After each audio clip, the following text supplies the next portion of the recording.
काकडी म्हटलं की कोशिंबीर आलीच, पण कोशिंबीरमध्ये सगळ्यात पहिली कोशिंबीर जी भाव खाऊन जाते ती म्हणजे खमंग काकडी.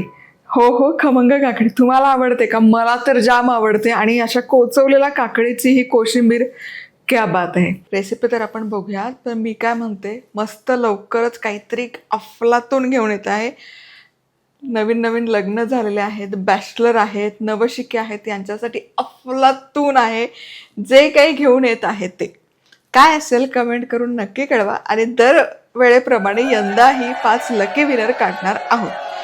प्रॉडक्ट नाही आहे, वस्तू अजिबात नाही, हिंटही दिलेली आहे, पण अतिशय युजफुल आहे. बिगिनर्स, नवशिके, नवविवाहित, बॅचलर्स, हॉस्टेलवर राहणाऱ्या मुला-मुलींसाठी. नमस्कार, मी मधुराज रेसिपीमध्ये तुम्हा सर्वांचं खूप खूप खूप मनापासून स्वागत. 365 दिवस 365 चटणी कोशिंबीरचे प्रकार करतोय.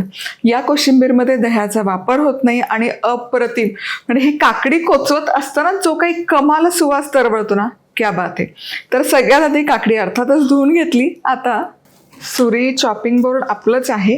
काकडी असं कट केली की असं केलं की असं म्हणतात की त्यातला कडवटपणा कमी होतो. चल आता याचं साल काढूयात. साल न काढता कोचवली तरी काही हरकत नाही. आता पारंपरिक पद्धतीमध्ये विळीवर काकडी कोचवून घेतात, चोचवली असे म्हणतात काही जण. पण आता विळी तो आहे ना, मला काहीच प्रॉब्लेम नाही ते सगळं करायचा, पण शूटचा एवढा पसारा असतो, खाली बसून म्हणलं किंवा इथे जरी करायचं म्हणलं तरी ते शक्य नाही आहे. म्हणून आपल्या सुरीवरच मी कोचवून घेते. कोचवायची म्हणजे काय, असे त्याला छान टोचे मारायचे. असे टोचे मारत गेले की याचे छान असे तुकडे पडत जातात आणि या गराची जी चव येते हे बघ. आणि मग ही हलकीशी कट करायची. पण या पद्धतीने तुम्ही काकडी कोचवली ना की त्या काकडीला जी काय चव लागते तुम्हाला सांगते. हे बघा, याला म्हणतात काकडी कोचवून घेणं. वा वा, माझ्या सगळ्यात आवडीचा कार्यक्रम आहे. बरं, तुम्हाला कोचवून नसेल आवडत तर मग नॉर्मल चिरून घेतली तरी काही हरकत नाही. पण या प्रोसेसमध्ये त्याचा गर जो सुटतो आणि त्याची जी चव लागते, काकडी 2 काकड्या इथे कोचवून घेतला. आता यामध्ये पाव कप भाजलेला शेंगदाण्याचा कूट, तितकाच ओल्या नारळाचा खप, साखर, मीठ आणि कोथिंबीर. आता हे सगळं मिसळूयात. वा, शेंगदाणे आणि खोबरं जे आपण यामध्ये घातलं यामुळे काकडीला जे पाणी सुटतं ते त्यामध्ये शोषलं जातं. आता यावर तुपाची आणि जिऱ्याचीच फोडणी घालायची.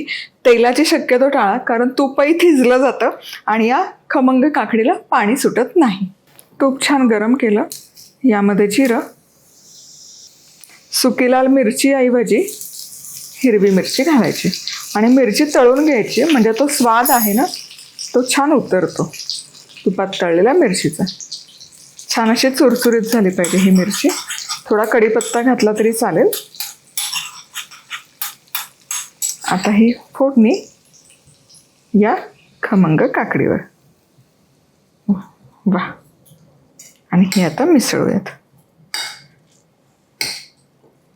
वा वा वा, अगदी सात्विक प्रकार आहे. उपवासाला खाऊ शकता तुम्ही, ॲज अ सॅलड म्हणून हे खाऊ शकता आणि इतर भाज्या मग किसून चिरून यामध्ये घातल्या तरी चालेल.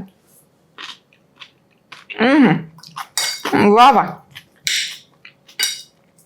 बिना दह्याची कोशिंबीर, मस्त चुरचुरीत तुपाची जिऱ्याची फोडणी, ओल्या नारळाचा स्वाद आणि क्रंची शेंगदाणे.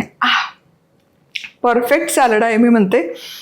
थोडं मग लागलं तर टोमॅटो टाका, गाजर टाका किसून, पण हे ॲज इट इज खायलाच बहारदार आहे. परफेक्ट बॅलन्स ऑफ फ्लेवर्स असं म्हणतं त्याला. पुन्हा भेटूयात. तोवर मस्त राहा, खुश राहा, आनंदी राहा, सगळ्यात महत्त्वाचं खात राहा.